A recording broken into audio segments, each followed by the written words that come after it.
Miami coach Chris Bergeron. Miami continues a 4-game swing in the state of Minnesota, heading to number 6 St. Cloud State this weekend. Friday and Saturday games on tap, and we will open it up for some questions. Hi, Coach. I guess we could just start with your thoughts on what happened last weekend in Duluth. I thought Friday night we really played a good defensive game. I thought we were above things. We played hard. On the wrong side of 3 or 4 plays against a really good team. I'm not necessarily convinced it was a 4-1 game. It wasn't a 4-1 effort.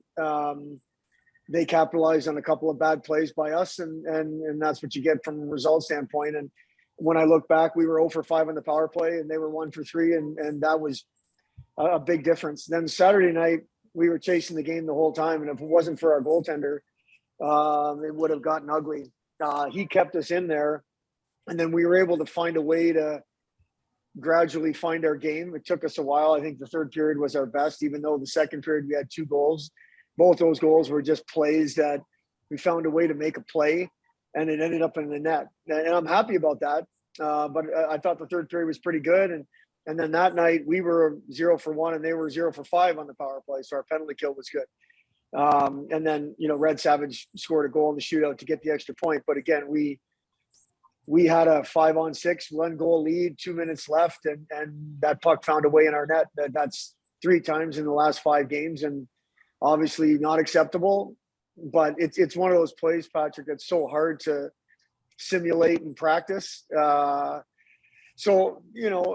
Overall, I thought I was encouraged by our game Friday, and then Saturday. Although the result was better, I thought Saturday we didn't play well at all.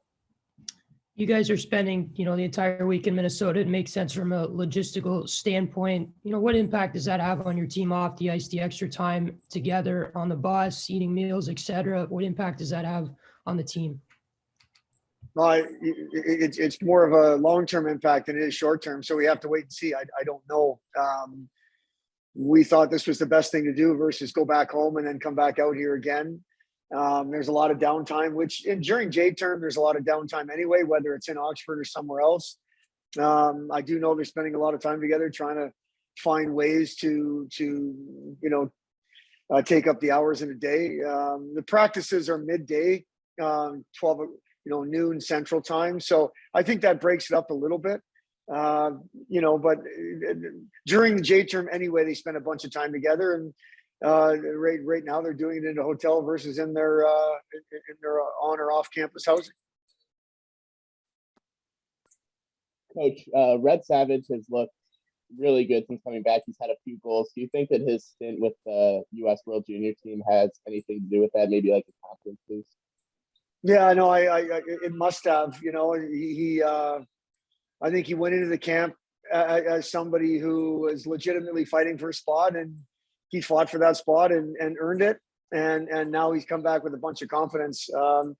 He's definitely been one of our best, if not the best player over the last stretch of games. And it's great to see. But to answer your question, there's no way it couldn't have helped him in terms of confidence.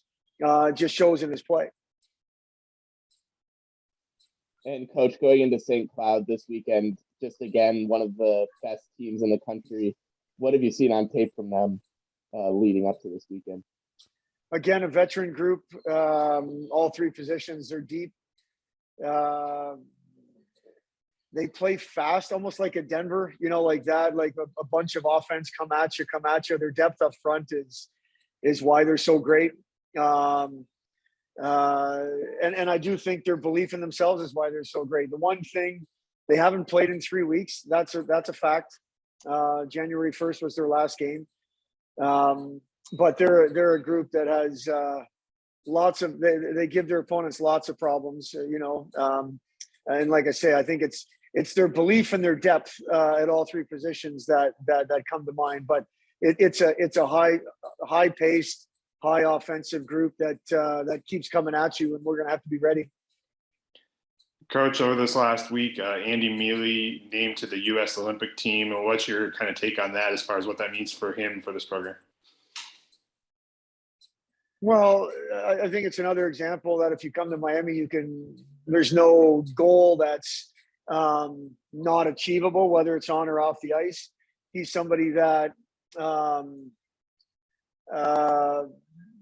very proud of, and I know this program is very proud of. He's a great kid. They took advantage of an opportunity at Miami, and he's continued to take advantage of an opportunity. And really happy for him. Unfortunately, the situation played out that the professionals or whatever, the NHL players couldn't play. But what's a down thing for somebody is an opportunity for somebody else, and that's good for Andy. We're hoping that it works out, and we're hoping he plays well and gets an opportunity to play.